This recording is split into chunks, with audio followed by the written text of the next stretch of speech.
বাপের বিরুদ্ধে বললে মামলা হয়, বাপের বিরুদ্ধে বললে হামলা হয়, কিন্তু নবীর বিরুদ্ধে বললে মামলা হামলা করতে চায় না। আফসোস, আমরা নবীকে নেতা মানতে পারিনি। আল্লাহ তাআলা এই আয়াতে নবীদের পরিচয় দিয়েছেন। নবীদের এক নাম্বার যোগ্যতা, নবীরা নেতা। নবীরা কি নাকি মসজিদের ইমাম সাহেব? আমি বানায়া বলছি?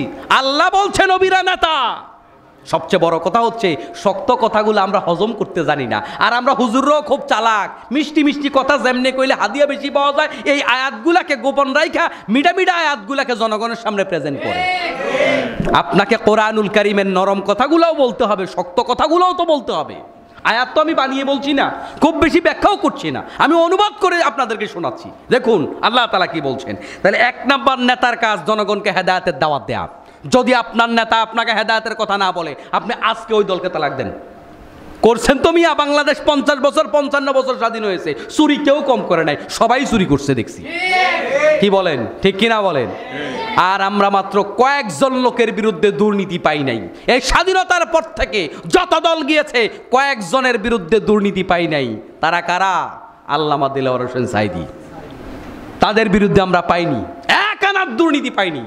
এমন মানুষ যদি সমাজের মানুষের নেতা হয়। আমি কয়েকদিন আগে আল্লামা সাঈদীর কবর জিয়ারত করতে গিয়েছিলাম। যেই হিন্দু লোকটা তার পক্ষে সাক্ষী দেওয়ার কারণে তাকে জালেম শাসক ভারতে পাঠিয়ে দিয়েছিল, তার সাথে আমার দেখা হয়েছিল।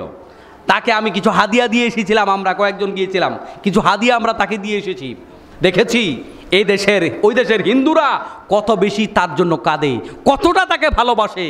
কারণ তারা মনে করে উনি মুসলিম হতে পারে, কিন্তু তার মতো দরদি মানুষ আমাদের এই সমাজে নাই, ঠিক কিনা? হিন্দু বৌদ্ধ খ্রিস্টান ঐক্য পরিষদের মহাসচিব গোবিন্দ প্রামাণিক তিনি বলেছেন, এদিকে বসেন চাচা, তিনি বলেছেন এই স্বৈর শাসক যারা কেবল পার হয়ে গেল, আমাদেরকে ক্ষমতায় থাকাকালীন ক্ষমতায় না থাকাকালীন সবচাইতে বেশি আমাদের জমি দখল করেছে, আমাদের মন্দির ভেঙেছে, আমাদের হিন্দুদেরকে আঘাত দিয়েছে, সবটা তারাই বেশি করেছে, কিন্তু দোষ দিয়েছে মোল্লাদের। দোষ দিয়েছে কার? মোল্লার। কিন্তু ভাঙছে কারা? ওরা। এবং যখন এই গত 5 তারিখ আমাদের বাংলাদেশ নতুন করে স্বাধীন হলো, তারা টার্গেট নিয়েছে হিন্দুদের মন্দিরে হামলা করবে। দুই একটা জায়গায় টুকিটাকি যেখানে ডিস্টার্ব করার চেষ্টা করেছে, খুঁজে ফিরে দেখা গেছে ওই লীগের লোক, ঠিক কিনা বলেন?